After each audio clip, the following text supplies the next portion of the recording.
नमस्ते दोस्तों। कैसे हो तुम सब लोग। आज हम लोग बात करेंगे मेरे कोटा के एक्सपीरियंस के बारे में। एक्चुअली ये बात मैंने कभी इस वीडियो में बनाई नहीं, कभी भी इस चैनल पर डाली नहीं, लेकिन आई थॉट काफ़ी इंपॉर्टेंट है तुम लोग को बताना जो लाइफ में मैंने गलतियाँ की हैं और शायद तुम लोग भी किए हो या फिर कर सकते हो या फिर उन गलतियों से मैंने क्या सीखा। एक्चुअली परसों मेरा एक सब्सक्राइबर के साथ वन ऑन वन डिस्कशन चल रहा था। उसमें उसने बोला कि उसने कैट की तैयारी से पहले शायद वो सिविल सर्विस के लिए गया या फिर उसने कुछ गवर्नमेंट जॉब में काम किया और 3-4 महीने के बाद ही वो गवर्नमेंट जॉब छोड़ दी। तो मुझे भी याद आया कि जब मैं 2008 की बात है शायद, जब मेरा 10th स्टैंडर्ड पूरा हो गया था और 12th में जाने 11th में जाने से पहले कुछ टाइम था, तो मुझे पता नहीं था कि यार क्या करना है जीवन में। अगर तुम लोगों को नहीं पता तो मैं यूपी से अलीगढ़ से आता हूँ और वहाँ पर मेरा फैमिली का स्मॉल छोटा सा बिजनेस है। तो जो बिजनेस क्लास में होते हैं बच्चे लोग, उनको पता नहीं होता है, लाइफ में इतनी क्लैरिटी नहीं होती है अर्ली एज से, क्योंकि आपने हमेशा अपने पेरेंट्स को बिजनेस करते हुए देखा है, अपने फादर को, अंकल को या फिर दादाजी को। तो मुझको ये सब नहीं पता था कि क्या होता है, क्योंकि छोटा शहर पहली बात, और वो भी बिजनेस बैकग्राउंड, तो आपको आइडिया नहीं होता है लाइफ में करना क्या है। बट तो 10वीं कक्षा हो गई हमारी। सीबीएसई बोर्ड था, मेरे मार्क्स वार्क्स अभी आए नहीं है लेकिन सब कुछ हो गया है। तो क्या हुआ यार, सब लोग जब स्कूल में ये होता था कि जब टीचर पूछता है कि यार आपको क्या बनना है, लाइन में खड़े जब क्लास में एक नंबर आता है सबको कि आपको क्या बनना है, आपको क्या बनना है। उसमें कुछ बच्चों को काफ़ी ज़्यादा क्लैरिटी होती है, हाँ, कि मुझे डॉक्टर बनना है, मुझे इंजीनियर बनना है, मुझे एस्ट्रोनॉट बनना है। उस टाइम पर मुझे मेरे अंदर ऐसा आता था यार क्या बोलूँ, मेरा नंबर आने वाला है, मुझे नहीं पता मुझे क्या बनना है लाइफ में। तो वो बहुत जेन्युइन कंसर्न था। तो जब 10th की क्लास हुई, जब खत्म हुआ, बोर्ड के एग्जाम्स हुए, तो बच्चे जो हमारे क्लासमेट्स या फिर फ्रेंड्स है, वो कोई दिल्ली जा रहा है पढ़ने, कोई कहीं पर कुछ करने जा रहा है, कोई किसी को क्लैरिटी है कि जिसको बीए 11th 12th में साइंस लेना है या फिर पीसीएम पीसीबी या फिर आर्ट्स वाले सब्जेक्ट लेने, लेकिन मुझे नहीं पता था क्या करना है। मुझे यहाँ तक कि ये भी याद है, मुझे मैंने अपनी माँ से भी पूछा था, माँ मैं क्या बनना है, मुझे डॉक्टर बन जाऊँ क्या, इंजीनियर बन जाऊँ क्या, क्या, मुझे कुछ नहीं आइडिया था। तो जब आप एक तो आप चाहे 16 साल के हो, 16-17 साल के या 15 साल के हो, और दूसरी बात आपने इतना, आपके फैमिली में इतना एक्सपोजर नहीं है, तीसरी बात आप छोटे से शहर में, तो आपको आइडिया नहीं होता है यार कि आप क्या बन सकते हो, क्या करियर अपॉर्चुनिटीज है। और ये बात है 2008 की शायद, राइट। तो उस टाइम पर इतना इंटरनेट भी नहीं था, इतना यूट्यूब भी नहीं था कि आप वहाँ पर जाकर खुद इंटरनेट पे जाके सर्च कर लो कि क्या पैकेजेस होते हैं। तो उस मामले में तुम लोग काफ़ी लकी हो कि एटलीस्ट तुम लोगों के पास ये यूट्यूब है या फिर इंटरनेट है। मेरे जैसे लोग हैं जो कि ये वीडियो बनाकर आप लोगों को थोड़ा सा गाइडेंस मिल सकता है, ठीक है। तो मुझे पता नहीं था भाई क्या होता है। तो फिर मेरे 2-3 दोस्त थे अलीगढ़ से ही, मेरे शहर से, वो लोग कोटा जा रहे थे। उनको फाइनल था कि उनको इंजीनियर ही बनना है। तो वो लोग कोटा में जो जयपुर के आसपास, नहीं जयपुर के आसपास नहीं, राजस्थान में है कोटा। और जिन लोगों को नहीं पता, Kota is like the hub of IIT engineering की जो तैयारी होती है, जेई एग्जाम होता है, उसका हब है इंडिया का सबसे बड़ा। तो मुझे एग्जैक्टली कुछ नहीं पता था, मुझे ये भी नहीं पता था कि जेई क्या होता है, आईआईटी क्या होता है, इंजीनियरिंग क्या होता है, क्या प्रोसेस होता है, कुछ आइडिया नहीं था। लेकिन मेरे दो दोस्त जा रहे थे और शायद मेरे पेरेंट्स ने मुझे फोर्स भी नहीं किया था ऐसा, क्योंकि मेरे पेरेंट्स ने मुझे आज तक लाइफ में कभी भी फोर्स नहीं किया। तो मेरे पेरेंट्स ने मुझे फोर्स भी नहीं किया था कि तुम इंजीनियरिंग करो या तुम डॉक्टरी करो या फिर तुम इकोनॉमिक्स लो, जो भी लो, पेरेंट्स ने कभी कुछ नहीं बोला था। लेकिन उस टाइम पर हम लोग थोड़ा गलीबल थे। अच्छा, गलीबल वर्ड का मतलब पता हो तो उसको मुझे कमेंट्स में डाल के बताना।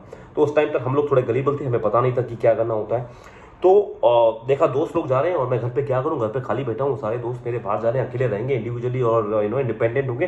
तो मुझे भी ऐसा लगा, तो मैंने भी अपने पेरेंट्स को बोला मैं भी कोटा जाऊंगा, मुझे भी आईआईटी की तैयारी करनी है। और जबकि मुझे आईआईटी का आई नहीं पता है कि क्या होता है, मुझे इंजीनियरिंग का कुछ नहीं पता था, मुझे अपने इंटरेस्ट के बारे में कुछ नहीं पता था, और मुझे ये भी नहीं पता था कि वहाँ पर कैसी लाइफ होती है, कैसा कितना कोचिंग होता है, क्या होता है, पता नहीं मुझे।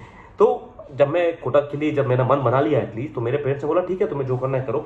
तो जहाँ तक मुझे याद है शायद दिल्ली में या फिर आसपास अलीगढ़ में, आई डोंट रिमेंबर, कोटा के जो बंसल का ही सबसे अच्छा उस टाइम पे था, जो बंसल कोचिंग चलती थी वहाँ पर। और उसका भी शायद एंट्रेंस टेस्ट होता था, मतलब 10th के बाद उसका भी टेस्ट होता था अगर आपको कोचिंग में जाना है। तो शायद मुझे याद नहीं, शायद मैं दिल्ली में गया था टेस्ट देने, पता नहीं क्या था मुझे, लेकिन टेस्ट में ठीक ठाक नंबर आए थे, लेकिन बहुत टॉप वाले भी नंबर नहीं आए थे। तो उन्होंने मुझे अच्छे बैच में डाला था, J1 या J2 कुछ ऐसा था, but I still don't remember कौन सा बैच था। बट उनकी भी मुझे ये याद है कि टेस्ट, मतलब कोचिंग सेंटर में घुसने के लिए भी टेस्ट देना पड़ता था। तो ठीक है, टेस्ट दे दिया और मार्क्स भी ठीक ठाक आ गए थे उसमें। और फिर अपन कोटा चले गए। और उसमें कोटा जब गए थे तो पापा मम्मी साथ में गए, अपन ने घर देखा वहाँ पर जाकर, और घर देखा, वहाँ पर देखा कि स्कूल को कोचिंग सेंटर किधर है, कौन से स्कूल में एडमिशन होगा। शायद कोचिंग का ही कुछ टाइप था स्कूल वालों के साथ, तो इतना बहुत टेंशन नहीं था। तो ये सारी चीज़ चलनी है, कपड़े वपड़े खरीदे नए नए, और सब वहाँ पे जाके पहुँच गए। और पेरेंट्स वहाँ पे शायद स्टार्टिंग में 2-3 दिन रहे थे, ताकि थोड़ा सा रूट फैमिलाइजेशन हो जाए, वहाँ पर क्या कैसे खाना है, पूरा किचन का सामान आ गया, साइकिल आ गई, सब कुछ आ गया। काफ़ी खर्चा हो गया था उसमें, किताबें वगैरह सब आ गई थी। स्टार्टिंग के 1-2 दिन अपन क्लास भी गए थे, जबकि पेरेंट्स घर पर थे और अपने जो मेरे गांव के लोग थे, मतलब मेरे जो शहर के लोग थे, उन लोगों के साथ भी था, मैं उधर ही रुका हुआ था। लेकिन यार वहाँ पर जाकर मेरी लाइफ का मतलब मुझे लगा कि भाई ये हम लोग क्या, ये मैं किधर आ गया हूँ। पहली बात, जब आप क्लासेस में जाते हो तो वहाँ पर आपके पास हाइपर कॉम्पिटिटिव लोग होते हैं और आपके पास लोग होते हैं जो जिनको पता है फ्यूचर में कि क्या करना है, आईटी क्या होता है। दूसरी बात, वहाँ पर डे जीरो से जब ओरिएंटेशन होता है तो वहाँ पर इतना बड़ा आईटी का वगैरह का एकदम एक माहौल बना दिया जाता है कि आज से तुम एकदम इस कॉलेज में आ चुके हो, इस कोचिंग में आ चुके हो, तुम्हारी लाइफ चेंज हो जाएगी, तुम्हें मेहनत करना है, वो करना है, वो करना है। और आई वॉज जस्ट 15 और 16, आई थिंक 15 और 16 और 17, and I had no idea. शायद मैं 16 साल का था, मुझे पता ही नहीं चल रहा है कि क्या हो रहा है। और पहली बार मैं घर से बाहर गया हूँ, पहली बार मैं अकेले रह रहा हूँ, और पहली बार मैं इतना। और वहाँ पर जो पढ़ाते हैं वो साइंस क्या होता है, उधर बोलते थे कि अगर आपको 6 घंटे आपको कोचिंग में पढ़ा रहे हैं तो आपको 3-4 घंटे आपको घर पे पढ़ना पड़ेगा। वहाँ पर इतना सारा मटीरियल दे दिया जाता था। तो मैं फर्स्ट 2-3 दिन तो ठीक लग रहा था ना कि आप अकेले हो, आज़ाद हो, अब आप कुछ बनोगे जीवन में।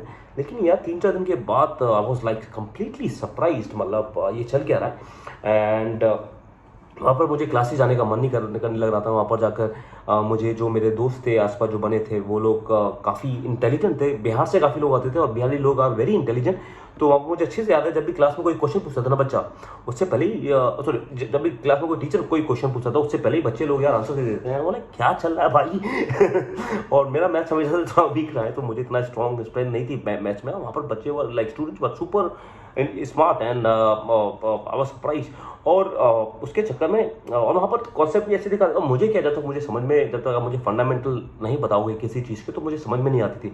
जैसे अगर टेक्नोमेट्री में अगर मुझे बेसिक नहीं बताओगे टेक्नोमेट्री होता क्या है, tan sec theta cos theta होता क्या है, तो मुझे समझ में नहीं आता था, मतलब फंडे ही समझ में नहीं आता था। ऐसे मुझे याद है वो लॉगरिथमिक सिखाते थे वहाँ पर, लेकिन लॉगरिथम का लॉग का मतलब क्या होता है मुझे आज तक कभी समझ में नहीं आया है। राइट, आज तक मतलब आप समझ में आ गया, लेकिन उस टाइम में मुझे तो इंस्टेड ऑफ वहाँ पर क्या होता था, इतना वहाँ पे अज्यूम कर लेते थे बच्चे लोग बहुत स्मार्ट और खुद पढ़ेंगे, तो वहाँ पर इतना फंडामेंटल्स पे इतना फोकस नहीं रहता था और खाली फॉर्मूला बेस करके जल्दी जल्दी आप कैसे निकालते हो, तो ये ऐसा था। शायद मुझे 10-15 दिन ही होंगे, 10, तो मेरा क्लास में जाने का मन एकदम उठ गया, मुझे भूख नहीं लगती थी। और I was like I don't know, I was not depressed और something, but I had this symptoms कि यार मुझे मज़ा नहीं आ रहा है and I want to go back. और मैं क्लासेस को मतलब मैं I never used to look forward कि कौन सी क्लास होने वाली है क्या है, और मुझे बिल्कुल पसंद नहीं था, जाने लग रहा था। और मुझे एकदम I was feeling very very what you call that word, constraint, low on energy. Not I would not से आई वाज डिप्रेस्ड, क्योंकि उस टाइम में मुझे डिप्रेशन का मतलब ही नहीं पता था। तो बस मुझे वहाँ से जाना था, क्योंकि 3-4 चीज़ें थी। एक तो जिस हिसाब से वो पढ़ाते थे पूरा इतना इंटेंसिटी के साथ, नंबर 2 मुझे फंडामेंटल समझ में आते थे, नंबर 3 होम सिकनेस होने लग रही थी, और नंबर 4 मुझे वाकई में पता नहीं था कि मुझे इस फील्ड में जाना है या नहीं जाना है। मतलब साइंस से मुझे पढ़ना ही नहीं पढ़ना है।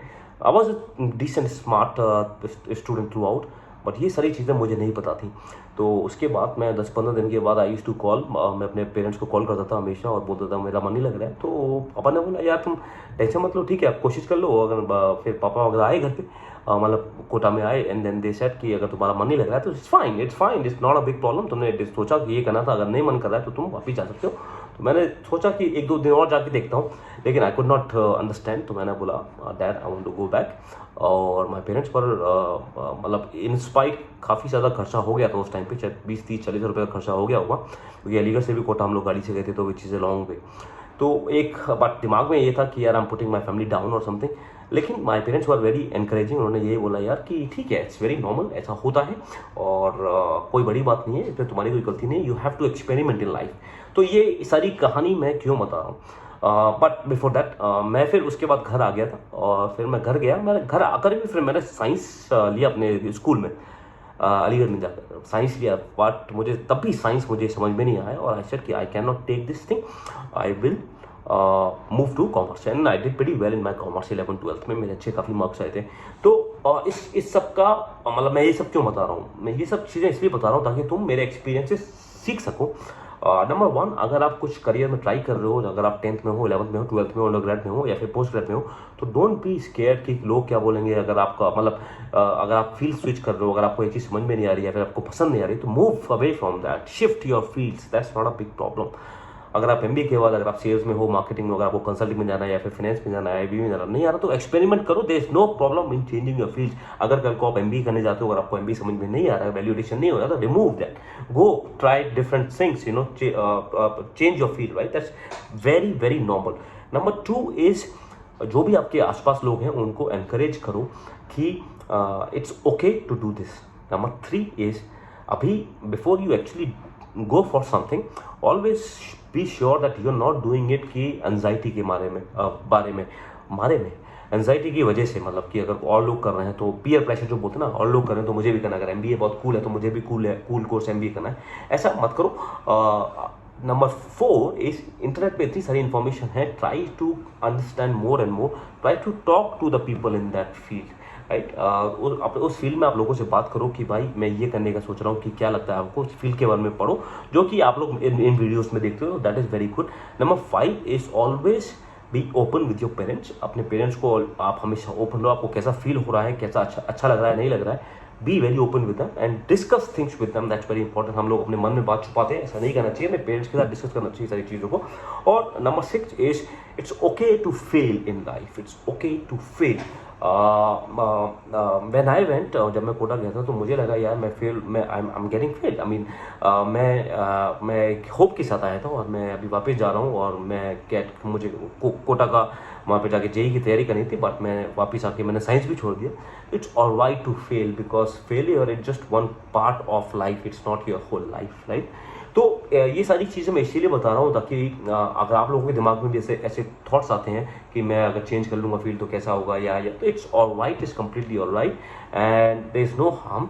एंड अगर तुम लोगों को ये कुछ 1-on-1 कॉल करना है तो मुझे आप बता सकते हो, मैं कंसल्टेशन आपको दे सकता हूँ मेरे एक्सपीरियंस के बेसिस पर। हाँ, मैं कोई सर्टिफाइड नहीं हूँ, बट जो भी मैंने सीखा है over time I can definitely share all these things with you. तो नीचे जाकर लिंक पर देख सकते हो। अगर हाँ, लास्टली अगर तुम इस वीडियो को यहाँ तक देख रहे हो तो थैंक यू एंड चैनल को लाइक सब्सक्राइब कर देना, it will mean a lot to me. मुझे बताना नेक्स्ट वीडियो में अपन लोगों को किस चीज़ के बारे में बात करनी चाहिए। Take care, bye bye.